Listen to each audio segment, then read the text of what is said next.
Hi everyone, I'm Claudia, educator, entrepreneur, and your host of Candid with Claudia. Today's episode is a special one. I'm joined by someone who represents the next generation of dreamers and doers, Crystal Cubillos. She's a Gen Z entrepreneur who turned her challenges into fuel, her ideas into action, and her possibilities into reality. Get ready for a raw, honest, and inspiring conversation about resilience, independence, and what it really takes to build something of your own, no matter your age. Let's dive in.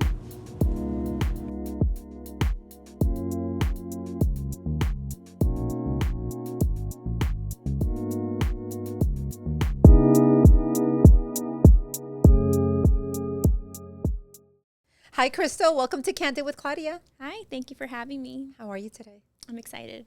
I'm really excited. You know, for those that don't know you, you are a little bit of an introvert, I would say, right? So this is sort of a big deal for you to be doing this, correct? Definitely out of my comfort zone. Out of your, I love that. Yeah. This is what's all about. That's the secret. That is the secret, getting out of your comfort zone. So I thought we can dive in a little bit, if you're okay with that. But before we go into your successes, because within your right, you are 26. You started your business, you were 18. Yes. But I'm pretty sure that wasn't easy. Not at all. So we're going to talk a lot about that. But I think before we get into that, for the audience that doesn't know who you are, you were raised by a single mom. Mm-hmm. You had no father. You have one brother. Mm-hmm. And recently you reached out to your father. You wanted to, I think, circle back a little bit back with him. So before we go into your successes, I believe it's important to talk a little bit about your roots, your foundation. I believe it's contributed to who you are today. A successful 26-year-old, and this podcast is cross-generational, so you are a Gen Zer. Mm-hmm. Tell me what it was like being raised by a single mom who worked hard, I would say. You can elaborate, to provide for you and your only brother. And what do you recall during that time growing up, watching your mother work so hard, that you believe truly just shaped who you became today? I feel like my mom has a big role in who I am as a woman today. Watching her growing up, just seeing how she always makes things happen, working 2 jobs if necessary. She just always finds a way, and I admire that. She's my role model, and she's also like my reason why to everything. She has taught me a lot about being independent as a woman growing up, and I feel like watching her, you know, not having to depend on anyone, and always as a woman, like, you know, nowadays it's really hard. And I feel like she's made me resilient and very independent growing up. And I really admire her for that. But it must have been hard being the only provider in the home and raising 2 children. As you said, it's growing up. The economy is tough today. I'm sure it was tough as well growing up. What are some of the struggles you remember? Honestly, it was hard, but I feel like my mom did such a good job in not showing it, like showing the hardness of it. She'll probably like suffer in silence, but she'll always like show us like she was always happy, always like not showing her going through it, you know? And I admire that because it's really hard to like, you know, figure it out and find a way. But I never saw my mom really struggle. Like, she obviously like would work 2 jobs, work long hours. And I feel like she did such a good job that I never felt the void of not having a father around. Let's talk about not having a father around. Do you see your older brother as a role model, not having a father around? Did you even think about that growing up? Tell me what it was like not having a father. Like I said, like, honestly, I didn't really feel a void. I know most kids do, but my mom was always so involved in my life, always so proactive, always just like my number one supporter in everything. And obviously having a brother helps. He's older than me. We're 5 years apart. And he's always been super like supportive of anything I do. I could always go to him for advice. And he was just always a good like role model as well. So what made you circle back a few years ago and try to reach out to your father? I feel like as I'm getting older, I'm 26 now, I never really cared about like looking for my dad or anything like that. But I was like, you know what? Like, I'm getting older. I would like to know if he's even still alive. You get me? And I was like, you know, one day I was like, I was bored, I think. And I was like, let me search him up on Facebook. And you found him? Yeah, I found him. And you saw him, I believe. Yes, I reached out to him. And I didn't really have any expectations reaching out because I honestly don't really care. Like, I'm just very numb to it. So I reached out and I didn't hear from him. And I didn't tell anyone. I didn't tell my mom or brother because I didn't want to have, like, any expectations from it. I really wasn't expecting, to hear from him.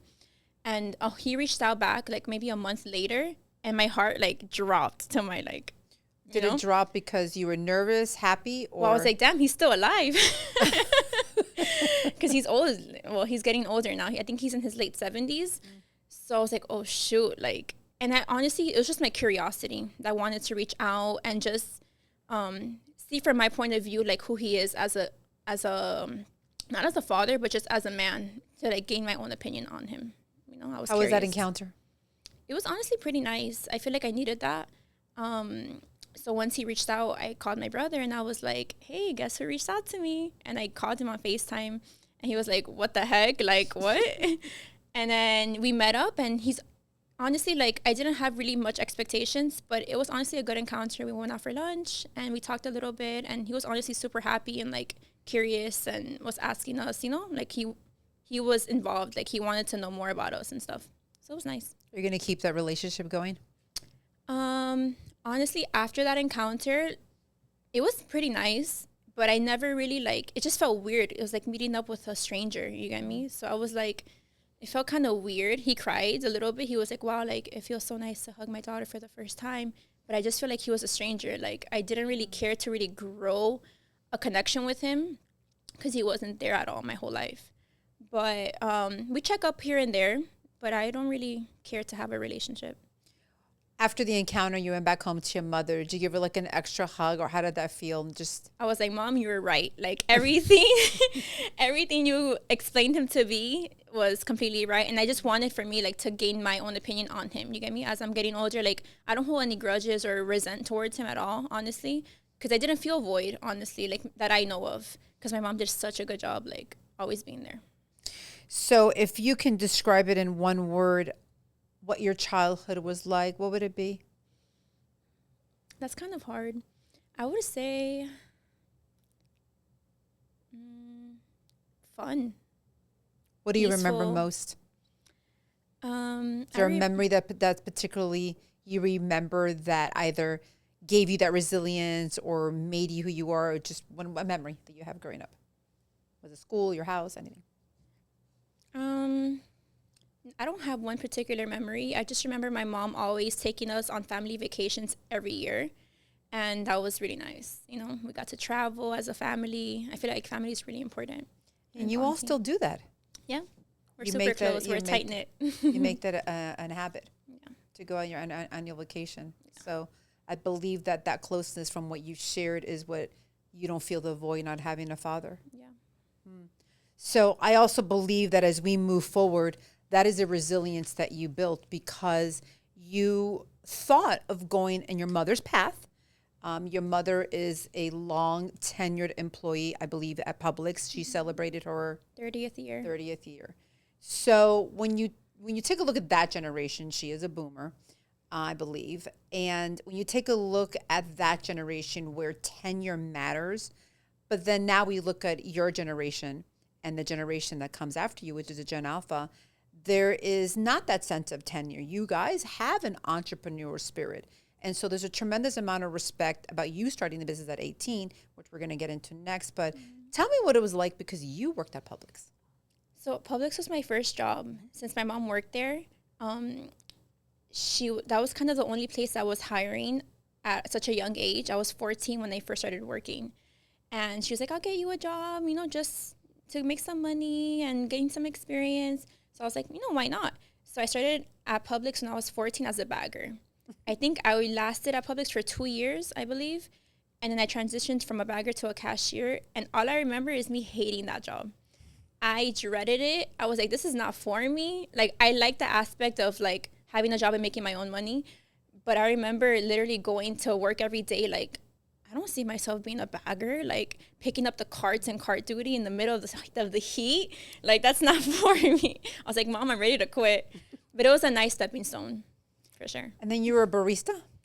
So after Publix, 2 years, I believe I quit at like 16 years old, and I got my second job at Sushi Saki as a hostess for like 4 months. I was probably 17 because a lot of jobs don't hire at such a young age. Mm-hmm. I couldn't be a server yet. So I was starting as a barista making like $9 an hour, and I quit. And then I got the barista job for a week. And then they fired me. And then that was my last job. So there must have been something from Publix to Sushi Saki to the barista that, did you have a moment when you said, I am so done working for somebody else? I feel like once my last job fired me after a week, I was like, you know what? Like, I was 18. I was like, I don't want to go through the hassle of like working for someone else again. Like, that's when I got into lashing and taking a lash course. I was like, maybe this is a sign. I shouldn't be working here. Like, things just happened the way they did, and I feel like it aligned in a way. What made you get into lashing? Did you have a friend that was doing that, or was beauty something that you always wanted to do? It's not that I always wanted to do, because at that time, 8 years ago, lashing wasn't really as popular as it is now. I was friends with a girl that was getting her lashes done like in 2018. And she's like, oh, why don't you come with me to my appointments? We'll just go have girl talk. And her lash artist was like, why don't you take a lash course? And I was like, I don't know. Like, I didn't really think much of it. And she was like, yeah, take one, see. Like, just do it for fun. I was like, why not? So I hit her up, and I was like, hey, like, can I have more information on this? And she was like, yeah, like, here's the information. And at that time, I didn't really have money to even, like, afford the lash training. I told her, I'm like, can you give me a discount on this, you know? And she ended up giving me a very low, she lowered the price for me. And I took the course, and I was like, this is so hard. Like, I don't think I'm going to do this, you know? Was going to college an option for you, or did you know that you didn't want to work for somebody else, or did you want to work for yourself? Like, where were you at that point that you decided that you were going to become an entrepreneur? Or was that not even a thought? Or so I actually did go to college for a year. I did 2 semesters. And like I said, like, I just woke up every day dreading to go to class. 8 a.m. math class. Like, that was not my vibe. Like, I was a good student overall in high school and stuff. But I just knew. Weren't you not homecoming queen in high school? Yeah. And cheerleader, yeah. Co-captain. I just knew as a little girl that I just had big dreams. You get me? So, yeah. So when I went to college, I was dreading it. And one day I was like, you know what? Like, let me take this lash training, see where it goes. And at that time, I was only 18, living with my mom still. Like, I didn't really have, bills and stuff to pay. So I was like, no, let me see how far this can take me. And if it doesn't work out, I'll go back to college. Like, there's always my plan B. And my mom was always my biggest supporter. She was like, you know what, do it. You have nothing to lose. And I went for it, and I never looked back. So when you when you were taking the lash course, did you even think that you'd have what you have today? Not at all. Doing lashes? Not at all. I took the training, and I was like, this is so hard. And I actually didn't do anything with the training for like 3 months. But I was still working my other jobs. I would do it like on the side. But one thing is when you're going to do something, you got to put in like 100%. You can't half-ass it. You can't give it a little bit, treat it like a side job, because you're never going to see like your fruit of your labor, I believe. So when you decided that lash was going to be it for you, you just gave it all you had? I just feel like it ended up working out. When something is for you, I feel like things just happen. Like, they align. They align. Because you went from working in your own home, in your house. In my living room couch. In your living room couch. In my mom's house. I would do house calls and this is before, like, because I didn't ask my mom for anything, like for any money for the course, for supplies, to invest in it. She's like, if you're going to do it, do it. So I was like, okay. And I started off taking clients at my mom's apartment in her couch. And then I would even travel to people's houses and do house calls in their bed. So I would sit in their bed, crisscross applesauce, have the client lay on my lap and lash them until I was able to afford like my lash bed and light and stuff like that. How long did you do that for? A couple months. And during that time, what was some of the biggest obstacles that you had? Maybe just self-doubt and not seeing the vision. But I feel like just the consistency of it, like, things just started working out, and I was building more clientele, and I was working from my house maybe for like 6 months. And is that when you went into a small salon? right before. So when I was working in my house, I just feel like I was hungry. Like I was like, I'm going to put 100% in, and I would take clients from like morning till night. I would have clients come into my house at like 12 a.m. How are you getting the clients? Instagram. Yeah. Like social media is huge when it comes to building clientele and word of mouth. So I would have clients coming to my house early, late night. I was like, let's do it, you know? And I was able to save up a little bit of money. And then one of my clients was like, hey, like my aunt, she has a salon in Little Havana. She's looking for a lash artist. Like, I think you should go meet her. And I was like, like perfect. It just, everything came to me. Like it was strange the way it worked. So from hustling on your mother's couch, making house calls, taking any and every client that would pay you to do their lashes. Also, I was charging $45 for a full lash set when they go for over $100. Back then, that was what, 2019, 2018 when you started? Yes. To finding your first small studio. Tell us about that. So how did that feel? It felt great. I loved it. I loved being around the salon environment, building clientele there, just like getting out of my house, driving somewhere, and like building my own I was renting out a little section at a hair salon, and I loved it. She gave me the key so I can come and go whenever, and I fell in love with it. That's the moment that I knew, like, okay, this is something I can see long term. And how long do you believe, or do you recall, that you were working out of your mother's couch and in people's bedrooms doing their lashes, that you finally got your small space? I was working from my mother's home maybe 6 months. The first 2 months, I would say I was working in my couch and then going to clients' homes. So within 6 months, you found your small studio. Yeah. And when you found your small studio, is that when you said, I think I can really do this and make it what it is today? For sure. Doing eyelashes. Yeah. When did you move up those prices? I would say like each month, every couple of months, I would increase it by maybe $5, $10. And when you increase your prices, like you're gonna lose some clientele because that's how it is.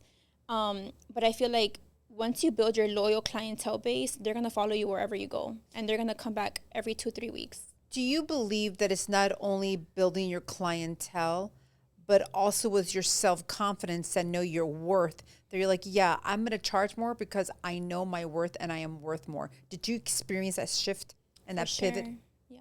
I would say knowing your worth, being confident, and also customer service is super important when it comes to working with clients, you get me? Because people don't just come for the lashes. That's like one thing, but I have a lot of returning clients who have become my friends long term just because I make them feel like this is like a safe space. You get me? They're super comfortable. It's like a luxury experience, you know? So I think that's the key word. They don't just come in for the lash. They come in for the experience that they're going to get, the whole process. Yeah. So now, from that small studio, you opened up your own private studio. You started employing women, not only nail techs, makeup artists, teeth whitening specialists. How does that feel when you created that space? At what age did you do this? 20 or 21. One day I was working at the salon space that I was telling you, at the hair salon, and I'm just a big manifester. Like one day I was lashing a client and I was like, you know what? Like I would, like in my thoughts, I was lashing. I was like, I would love to have a studio in Wynwood. Like it just clicked in my head. So I was out, as I was lashing my client, I was Googling at the same time. I was like salon spaces or studio spaces in Wynwood just to go tour them because I love to just look and like, you know. And build your dream. Yeah. And it's crazy. So I called. I was like, I would like to, mind you, I'm 20. I'm like, I would like to call and set up an appointment to tour this studio in Wynwood if available. She's like, of course. Can you come Monday? I was like, I'll be there. So I called my mom and I was like, Mom, like, would you come to me to come tour this place? She always believed in me. She was like, let's go. Let's do it. I was like, perfect. So we go on Monday and they show me a couple of units and she was like, listen, like these units go by super fast. If you're interested, like you would have to apply today and to see if you even get approved. And in my mind you, I was paying like a $500 rent at the at the salon studio, hair salon. I was like, I don't know how I'm gonna afford this. Like I didn't want to apply, you know what I mean? I didn't even have credit at that time. So I was like, you know what? My mom was like, go for it, do it. So I was like, I'll just apply. I don't think I'm gonna get approved. So I applied, and she calls me the same day, and she was like, hey, you're approved. And in my mind, I was like, oh my fucking God. Like, how am I going to afford this rent now? Like, what? What do you mean? So you went from $500 a month to over $2,000. over 2,000. Yeah. This was during COVID. Yeah. And honestly, looking back, 2021, I was 21, yeah. COVID year was one of my best years business-wise, because a lot of people were losing their jobs, a lot of girls looking for employment. They were getting paid by the government, right? And that's when I started offering lash trainings. That's when you started your training, and that's when your real money started. Yeah. That year, I was able to save up a lot of money. Every Now, month. excuse me. So you started entrepreneurship. You went from the couch to a small space, renting $500 to a studio. When did you say, oh, wait, no, now I can train? Like, let me pivot. And because, you know, there's something that's so important, and I've got to catch it right here. You have to learn to adapt to the environment and the current situation in the world. And at that time, you said exactly it. COVID, people were losing their jobs. So something shifted and you pivoted and you adapted to the situation, and you said, hey, this is more than lashes. I'm going to train girls to do what I do without even feeling like any type of concern or, you know, oh my God, they're going to be my competitors. No. So do you recall that shift and that pivot? Like, was it your intuition? Was it your gut? Or is that your entrepreneur spirit kicking in? You didn't even realize it. Yes. I have very strong intuitive thoughts. And I remember the beginning of that year. This was like during January, February, 2 years into lashing. You know, I was making ends meet. I was saving some money, but honestly, I was broke. I probably had like $1,000 into my name, into my bank. And I remember COVID hit around March. And salon shut down. Everything shut down. Like, there was nothing of nothing. And I was like, oh my goodness. And obviously at that time, we didn't know how things were going to turn out to be. So I wasn't able to work for 2-3 months at the salon. And I wasn't going to take clients from home because at that time, we didn't know how serious COVID was. So I took like 3 months without working. And a lot of my clients were texting me like, hey girl, like, are you still lashing? And also a lot of clients also were asking me like, do you offer any lash trainings? Like, I would love to start lashing during this time. And I was like, you know what? Like, I should go for it. I wasn't ready though. You're never going to feel ready, you know, to do anything. I was super scared because that's out of my comfort zone again, you know? But that's where growth happens. That's where growth will always happen. For sure. We only learn and grow when we are struggling, and you definitely have learned, which is going to take me to the next question. So in today's world, success is defined by degrees, education. You decided to leave college, completely respect that, as an independent young woman. What made you confident to make that decision?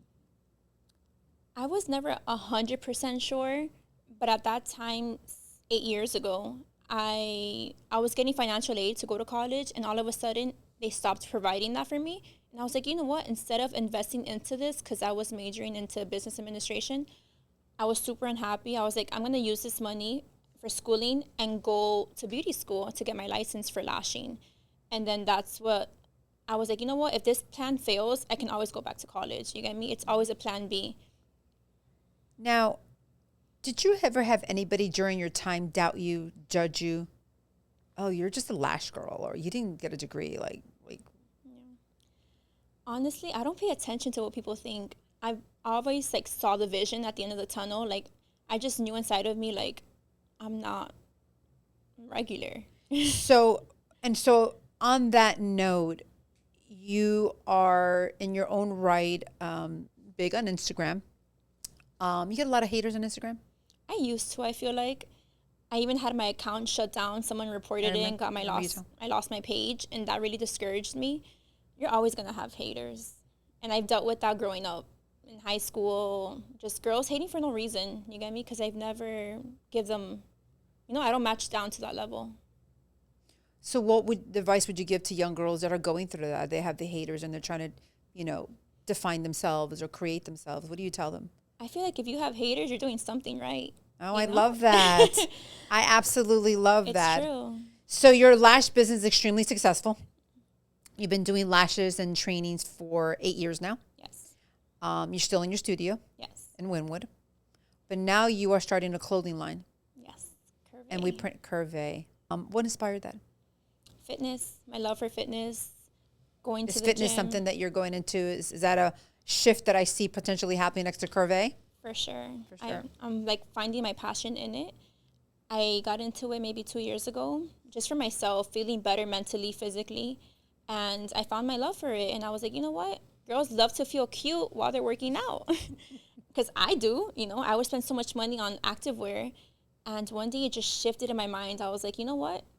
Like, I just have to follow. You have to follow your intuition, I feel like. When you get that gut feeling, just go for it, The worst you can do is fail. And not only that, but you do Curvy, a fashion line, but also in your Crystal Beauty Salon. Give me the exact name. Crystal's Luxury Beauty Bar. Crystal Luxury Beauty Bar. You also sell products there. Yes. Okay. So that came already, like, in terms of creating a line, that passion was already there. So what is your mission and how does it all tie into being a businesswoman? I feel like it all just ties in a way that I never really planned to. You get me? Just building my loyal clientele with my lashes. They trust me already. You get me? They built their trust in me. So they're going to buy whatever I recommend because they trust. Well, you also have to look the part, right? That helps. Yeah, okay, sure. Okay. What does Curvy mean to you personally? Why that name? So the name was the hardest part to come up with because that's your brand, that's your name, that's the vision. So at first, I was like, let me start off with the logo and see where it goes from there, maybe about a year ago. And I wanted something cute, minimal, but something that still represents me. So the logo is actually like 2 C's, which is my initials, Claudia Cubillos. And I was like, okay, what name could I find for this? Something different, unique, and that stands out because there is a lot of activewear brands. But I feel like you can't let that stop you from starting your own business, Just like when I train lash students, they're like, oh, but everyone does this. It's oversaturated. Like, so what? There's a bunch of everything. You get me? So I got the same thing when I started a podcast, but okay, I completely get it. You still have to follow your passion. People are going to buy from you, watch you, just because it's you at the end of the day. You get me? So when I came up with the name, I was like, okay, I want to build a brand that fits all different types of body types, different curves. You get me? Women to feel beautiful and confident. Curves and curvy? Yes. Okay. So I asked ChatGPT. So let's talk about ChatGPT in your generation. Yeah. Do we love ChatGPT? We love it. That's what helped me prepare for today. Okay. So one day I was like, ChatGPT, help. Different options. And I even asked my brother, I was like, do you have any like business names that you have in mind? And one day it just clicked and I fell in love with it and I went with it. Tell me about your brother. He's the best. He's always there. He's a phone call away. He's just honestly a great person inside and out. How often do you guys talk? Do you guys connect? Listen, I'm the youngest of 9. And I called my sister on the way in today. And I was talking about my brother. And it made me realize that as siblings, you don't connect as often as you should because life takes over. And we're going to go into balance next. Yeah. So I can give the advice to any young generation today that, your siblings are all you've really got in the midst of everything, besides your parents and friends and all that, right? But when talking to my sister today, I was like, I really got to call my brother. I go, why am I calling my sister to ask her how my brother is doing? That didn't really make sense at the moment, but I'm so used to talking to my sister on the daily, right? Yeah. Like, so I got prompted to call her. But yeah, I don't know how often you all connect, but siblings, I grew up with the last of 9 and it's hard to stay in touch with all of them, but you only have one. Of course. Well, we don't talk daily, but I feel like we both know we're a call away. Yeah. You get me? Because we're just so busy with our own lives. You both are entrepreneurs. He's an entrepreneur as well, correct? Exactly. So he's busy doing his own thing. I'm busy doing my own thing. But my mom always instilled in us to make time for each other. You get me? Always having family time, always going out to eat. We do family trips. You get me?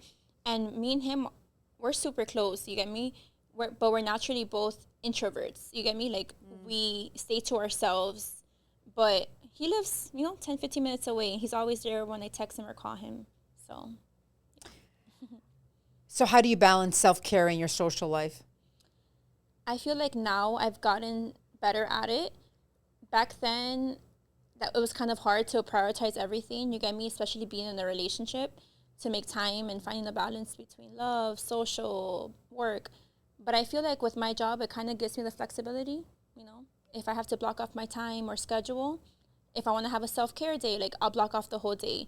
If I need like my friends will literally text me, be like, hey, can we hang out next week? I'm like, okay, what day and time? Like you need to book an appointment with me to block off my time, you get me? So just. Because you say flexibility, which is what entrepreneurship gives us, is flexibility. I'm an entrepreneur, you're an entrepreneur. Yeah. But don't you agree that you also work really hard at long hours? Yeah, people think having your own business, it's just like a 9 to 5, but honestly, it's a 24/7 job. Clients are hitting you up after work hours, trying to squeeze in. You got to take content, you got to post it, you got to edit it. That's a full-time job. So it's honestly nonstop. But at the same time, you can burn yourself out. And I've learned that through time, because I would do 7, 8 clients a day and overwork myself. You know, clients usually are 2 to 3 hours per client. So I realized that increasing my pricing and taking less clients a day, I feel better mentally, physically. You get me? Now, you're 26. Yeah. You're driven. I would probably say that comes from family. But now, in my 18 years as an entrepreneur, things have never gone the way they're supposed to go. What do you do when things don't go your way? In business, that is. Things never go as planned in life. You get me? I feel like having faith is a priority. You get me? Building your faith in God. When one door closes, another opens. I always, you know, I don't try to stress what I can't control, but things just always find a way of working out somehow. You know, faith was going to be one of the last things I touch on. Your generation has had a calling back to the Word of God, and it's different for everybody. I'm a Catholic. I go to Catholic church. But I find that the Gen Zers go to more of a Christian community church. Tell me, how long has faith been important to you? Because that is a topic that I believe now I find that the younger generation are seeking something. Like, it means something to have faith. And I believe it'll be important coming from someone young. What has faith done for you? Honestly, faith is everything. The last 2 years, I would say that's when I really started getting into it. And it all went back to my mother having breast cancer. I feel like 2 years ago was the toughest time of my life, seeing my mom go through that. And sometimes when things are dark, all you have is literally faith in God, you know? And that's when I started praying more often, and just God always finds a way of coming through and seeing the light at the end of the tunnel. And that's what also got me into fitness and taking care of my health, you get me? So that's when it started, I would say. So I had the opportunity to go with my team. I have a Gen Z and a millennial on my team. And we, as a Miami season ticket holder for the Miami Heat, we had the opportunity to be at a private event. And my team interviewed one of the NBA players, young kid, probably your age. And one of the things that he said was, you got to have God. God is everything. You got to have God in your life and trust him first, because he will show you the way. I'm paraphrasing what he said, but so I just think that's really powerful.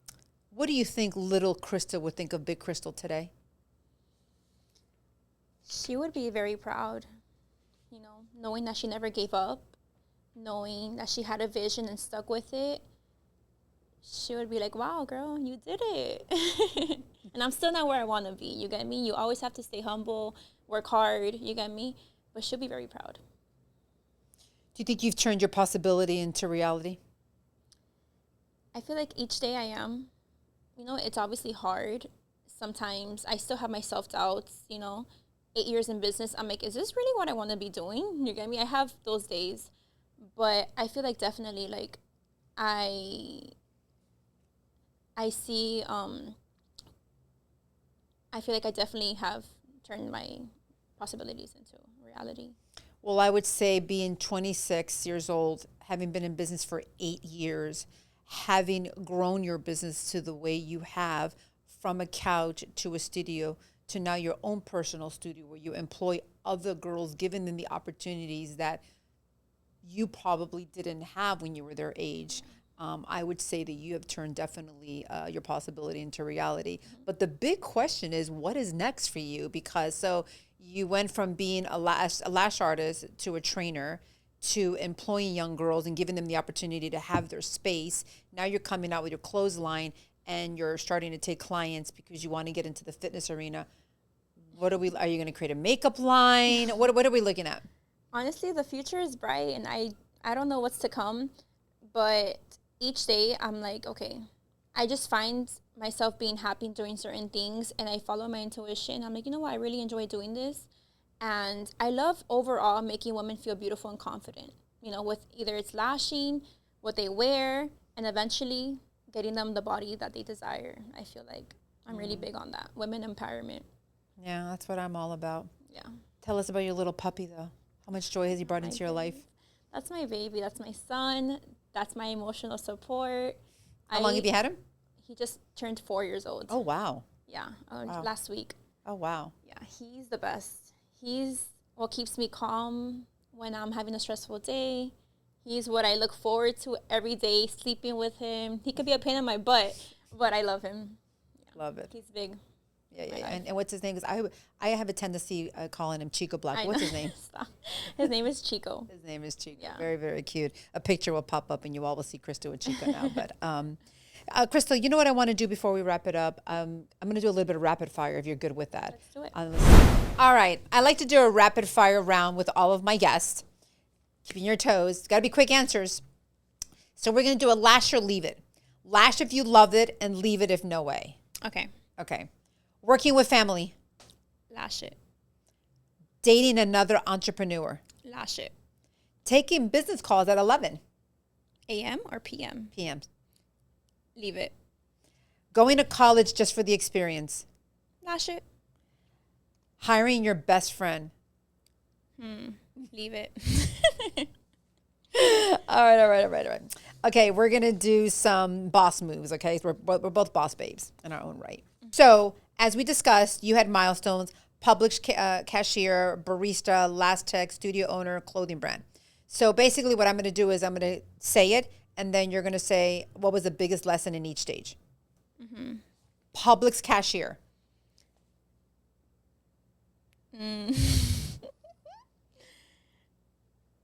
I hated doing cart duty. Never again. Barista. Long hours, 12-hour shifts, not my thing. Lash tech. The client's always right. Ooh, that was my answer, something similar. Studio owner. Lots of headaches, but it's always worth it. Clothing brand. You're going to waste a lot of money on trial and error. As we wrap up, Okay. I want some words of wisdom to those viewers watching us today. I believe that the Generation Alpha has an entrepreneurial spirit. You clearly do. You started a business at 18. You are now 26. What can you give to the next generation of young girls that I am sure when they are on Instagram and they come across your page, they're like, and that's the other thing we didn't really talk about. You know, we go on Instagram, life looks perfect, right? So when they go to your page, they'll be like, oh my God, I just want to look like her. I want to be like her. What can I do? That happens in today's world. So would you give to someone listening today that will help them turn their possibility into reality, which is having perhaps their own business at a young age? I would say to not compare yourself to others because you never know what people go through behind the screen. Don't compare your chapter 1 to someone's chapter 50. You get me? Everyone has their own journey, and just enjoy the ride. You get me? You're going to learn through your trials and tribulations. So do what feels right, you know? Don't give up. That's number 1. And number 2 is consistency, because there's no way to fail if you're consistent. You get me? Each day you're going to, you know, you might mess up a little bit, but just keep going, you know? Especially if you're passionate about something. Don't give up, stay consistent, and, you know, there's always room to grow. But if you have the vision for something, just go for it and take that leap of faith. Crystal, thank you so much for being here today. I've definitely enjoyed this episode. On Candid with Claudia, our approach on season 2 has been having a cross-generational conversation. You're a Generation Z. The closing question I have for you today is, what do you believe has been the biggest challenge for your generation? Social media. I feel like social media has caused a lot of problems in this generation, good and bad. It's been one of the best things to happen, but one of the worst, I feel like, because, we just have the bad habit of waking up, going on social media, doom scrolling, and comparing ourselves. You get me? I feel like comparison is a thief of joy, and people want what they see, but don't, take the action to work for it. They think things come easily, or people are just comparing their relationships. People that are making money, you get me? Like, I don't feel like I feel like social media has affected the way we see things, the way we treat people, the way our mindset has shifted a lot. And I feel like social media is a bad habit. But what would we do with that in terms of marketing? No, yeah. Without social media, I wouldn't be gaining clientele. You wouldn't be as successful as you are today. Yeah. What a powerful conversation we had with Crystal today. It is proof that the next generation is not waiting for permission to lead. And if today's episode has inspired you, please share with somebody who needs that extra push today. And don't forget to follow Candid with Claudia, where all stories are about turning possibility into reality. Until next time, stay inspired, stay grateful, and stay candid. Cheers.